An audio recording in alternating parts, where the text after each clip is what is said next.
जिस तरह से ऑयल एक्सपोर्ट करने वाले देश अमेरिका की नाक के नीचे मनमाने तरीके से क्रूड ऑयल की प्रोडक्शन को कम ज्यादा करके पिछले कुछ महीने से लगातार कई बिलियन डॉलर्स छाप रहे थे, ठीक उसी तरह से अब भारतीय सरकार ने भी दुनिया के 150 से ज्यादा देशों की कमजोर नस को दबाने का काम किया है। और भारत सरकार का ये फैसला ऐसे समय में आया है जब दुनिया भर के देश आर्थिक मंदी की ओर आगे बढ़ते जा रहे हैं। टॉप राइस प्रोड्यूसिंग देशों की बात करें तो नंबर 1 पर चाइना है, जबकि नंबर 2 पर भारत है। और वहीं टॉप राइस कंज्यूमर देशों की लिस्ट में भी सबसे ज्यादा राइस यानी कि चावल चाइना और भारत ही खाते हैं। भारत तो अपनी जरूरत के राइस कंज्यूम करने के बाद एक्सपोर्ट भी करता है, जबकि पूरी दुनिया में नंबर 1 राइस प्रोड्यूसिंग कंट्री होने के बावजूद चाइना विदेशों से राइस इंपोर्ट करने में भी टॉप के ऊपर ही रहता है।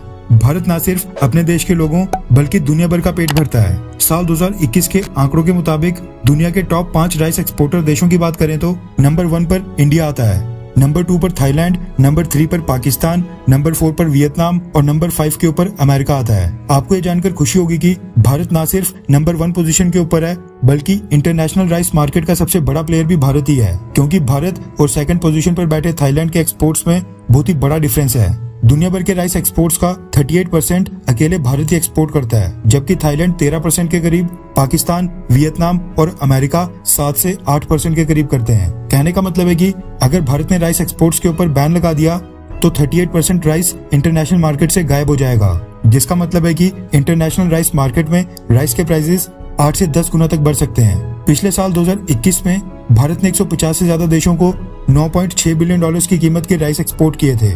अब हुआ ये कि भारतीय सरकार ने जैसे ही गेहूं और चीनी के एक्सपोर्ट के ऊपर रिस्ट्रिक्शंस लगा दी, उसके बाद से ही भारत के एक्सपोर्टर्स को राइस के बड़े बड़े ऑर्डर्स मिल रहे हैं। दुनिया के बाकी देशों को डर है कि भारत गेहूं और चीनी की तरह राइस के एक्सपोर्ट के ऊपर भी रिस्ट्रिक्शंस लगा देगा। इस वजह से भारत के राइस ट्रेडर्स डोमेस्टिक से ज्यादा इंटरनेशनल मार्केट में राइस बेच रहे हैं। उन्हीं के ऊपर लगाम लगाने के लिए भारतीय सरकार ने एक बड़ा कदम उठाया है। रेफरेंस के लिए आपकी स्क्रीन के ऊपर द इकोनॉमिक टाइम्स के आर्टिकल का स्क्रीनशॉट है, जिसके मुताबिक भारतीय सरकार ने राइस के एक्सपोर्ट के ऊपर 20% की एक्सपोर्ट ड्यूटी थोपने का फैसला किया है। मिनिस्ट्री ऑफ फाइनेंस के अंडर आने वाले डिपार्टमेंट ऑफ रेवेन्यू ने इस चीज की जानकारी देते हुए पिछले कल बताया कि husk brown, semi milled, wholly milled, फिर चाहे पॉलिश्ड हो या फिर नॉन पॉलिश्ड राइस, इन सब के एक्सपोर्ट के ऊपर 20% की एक्सपोर्ट ड्यूटी लगाई जा रही है। यानी पार बॉइल्ड और बासमती राइस को फिलहाल इस रिस्ट्रिक्शन से बाहर रखा गया है। जारी किए आदेश के मुताबिक ये रिस्ट्रिक्शंस लागू होंगी 9 सितंबर के बाद से।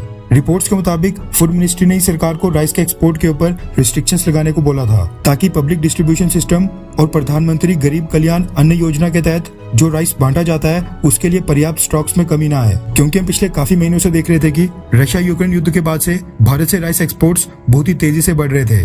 इवन चाइना भी हमसे बहुत ही लार्जर क्वांटिटीज में राइस परचेज कर रहा था। हालांकि भारतीय सरकार ने इंडिया के राइस एक्सपोर्ट्स को पूरी तरह से बैन अभी तक नहीं किया है, बस 20% की एक्सपोर्ट ड्यूटी थोपने का फैसला किया है, जिसके कारण भारत का राइस इंटरनेशनल मार्केट में थोड़ा और महंगा हो जाएगा। 150 से ज्यादा देश जो भारत से राइस परचेज करते हैं उनको ज्यादा कीमत देनी पड़ेगी। खैर, आपको क्या लगता है कि क्या भारत सरकार को भी मिडिल ईस्ट के देशों की तरह राइस प्राइसेस को कंट्रोल करने के लिए कोई मैकेनिज्म लाना चाहिए? हाँ या फिर ना? नीचे कमेंट करके अपनी राय जरूर बताएं।